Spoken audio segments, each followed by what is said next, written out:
All right, folks, today we're going to be looking at this 2023 Q4 E-tron Premium Plus, and this is an Audi, clearly, and this is a very, very good-looking SUV. I mean, Audi does make good-looking SUVs, and they're wildly popular. Like, they have the Q3, the Q5, Q7, Q8, and several electric vehicles in their lineup.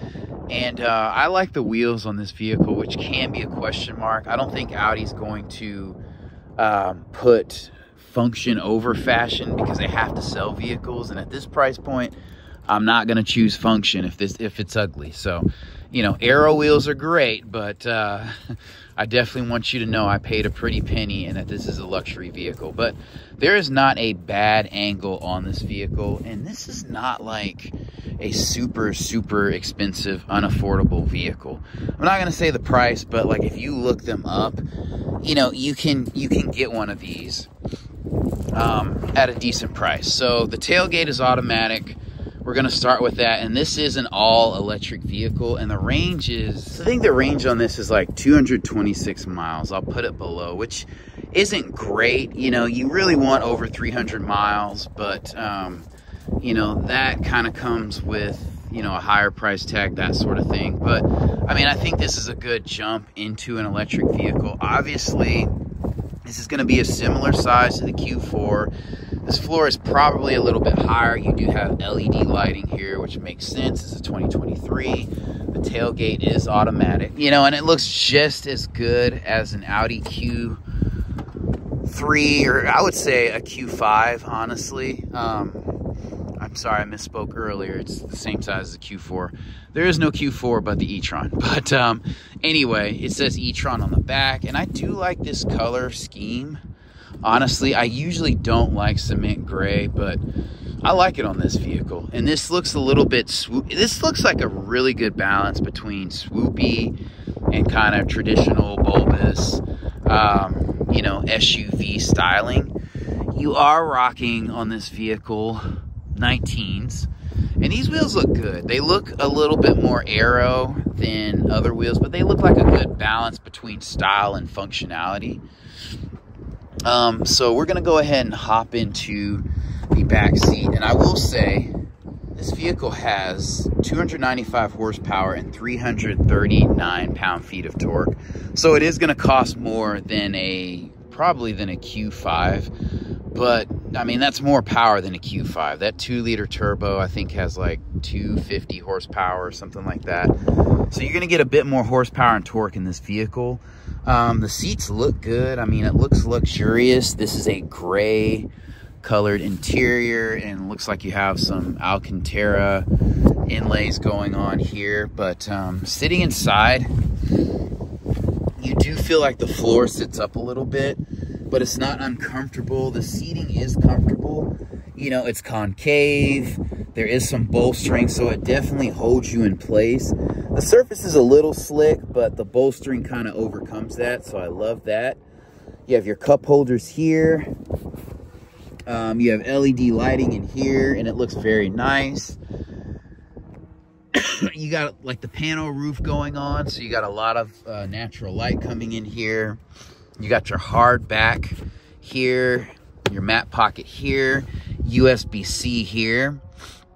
And this looks like climate control buttonry here, so that's cool. And you have your vents here.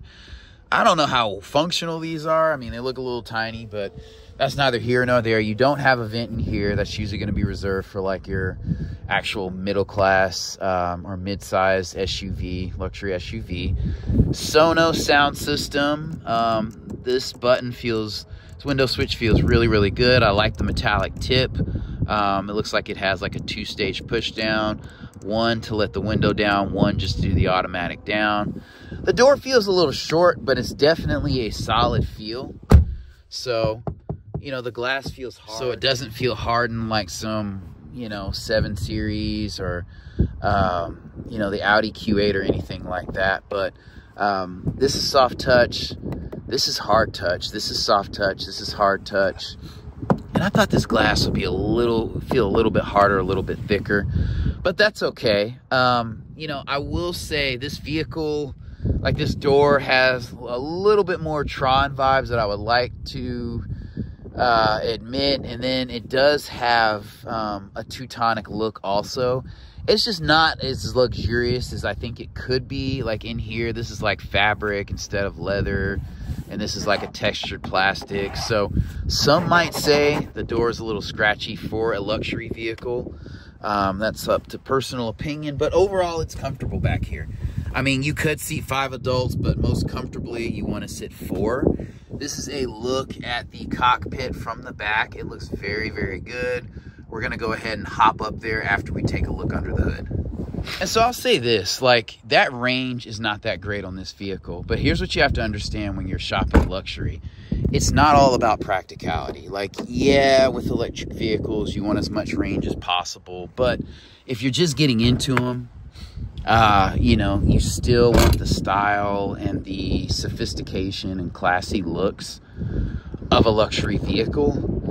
You know, in many cases. I don't think Teslas look that luxurious. I mean, they are kind of a status symbol, but they don't look like luxury.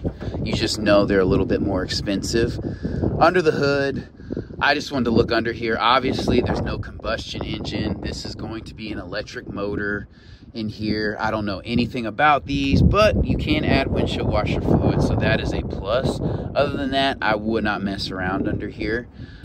At least they don't lock the hood like a lot of manufacturers do. There's your coolant there, and this feels like a solid steel hood for sure. And you do not have struts on this hood. That is kind of annoying. Maybe it's a discouragement for you to open it, but that sucks. I'm not mad at this grille. I'm not mad. Like, the styling looks very good. It looks very cohesive. It definitely has a luxurious presence. I like the colors. I hope the paint doesn't chip too easily in the grille with bugs and stuff like that. But I like the turn signal indicators here. I trust Audi with lighting, with all things lighting, obviously. And so here's what I was saying. Like, when you look at Teslas, you know they're a status symbol. You know they cost a little bit more. But this looks like clash and luxury. This looks like a melted Porsche. I just have to be honest. And I know people love Teslas, but come on. Like, the Audi is doing it better than Tesla. Maybe not execution-wise with electronic vehicles, but style-wise, yes. Definitely. So you have your shark fin here. There's a look at the panel roof here. And obviously you can install, you know, racks if you want to put some kayaks up top, or, you know, some sort of camping apparatus. Stepping in, you do have memory seating here, and I love the metallic edges on these buttons. They do feel good. Obviously, you have electronic mirrors in here. The mirrors do defrost, side mirrors, and this is typical Volkswagen styling as far as door, you know, locks and handles and things like that. This is soft touch. Again, this is a, you know, scratchy plastic. This is a plasticky kind of inlay. It is soft touch. This is soft touch, but this is like a foam. I like the stitching in here. So they went more Tron than luxury, which I kind of lament, but that's okay. You know, to open the tailgate, you just click this, and you do have electronic seats. Stepping inside, I mean, you do have a digital cockpit, which I like. This screen is very contrasty. We're going to continue as guest. And I like that this is kind of like probably an energy saving interface, because it's mostly black with thin white lines to outline things. Like, your climate control is very straightforward. You have heated seats in here. You don't have ventilated seats. To start the vehicle, you do that. This is the drive mode. You have an electronic parking brake. This kind of controls. This is capacitive right here. So, I mean, it's a very responsive system. So yeah, you can scroll through here, and, you know, we got radio. You know, we'll go ahead and do this. Obviously, it's going to be HD radio, but I like this cockpit. Like, it feels very, very comfortable. You have USB-C chargers here. I don't know why we still keep this charger, but we do. It might be a federal regulation. Cup holders are in a good place.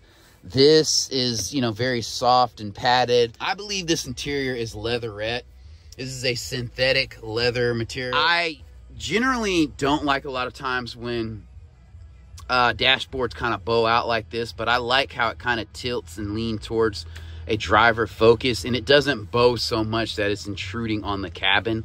I have plenty of leg room back here. You cannot see much, but I do wear a size 13. I have long legs, and I feel like I'm sitting a little bit more recessed in this vehicle. But yeah, I mean, this is nice. The steering wheel is a very good size. I would say it's a little bit larger than normal. The AC is blowing on in this vehicle, even without me having it on, so to speak. So I like that. You know, this display is easy to read. This is easy to read. Yeah, here's your display, very contrasty, easy to read, electronic. I love that. You know, we're gonna cut that off, and we'll cut this radio off as well. We'll cut this off also. So the buttonry, I mean, everything is very straightforward in this vehicle, and I really like that. You know, your horn is going to be electronic. Here's your turn signal stock, and then also your headlight stock, so you don't have anything here. You just have like your dimmer switch for your instrument cluster. These buttons here are going to be capacitive, so they'll light up whenever you start the vehicle. I like this wood inlay here. This is a very, very nice touch, a great touch of luxury. This is going to be a plastic kind of soft cover here. I'm not mad at that. Again, the sound system is clean. It sounds good. It focuses on fidelity and clarity versus loudness and just overall power output, I feel. You got your SOS button here in case of an emergency. But yeah, all in all, this is a very, very dope looking vehicle. And I would say I would 100% buy this over a Tesla. Like, every Tesla does not get over 300 miles of range. Like, you kind of get that vibe sometimes, or that kind of information thrown out there. Oh, I can drive this far. And I mean, the only drawback is, like, Tesla definitely has more developed systems, but the quality control is not where Audi is. So I can't say that I would definitely get this Audi Q4 e-tron, you know, because Tesla, it's the OG in the game. It's like setting the standard. They have a lock on the game, and other players are catching up. But this is a compelling vehicle, if I'm being honest.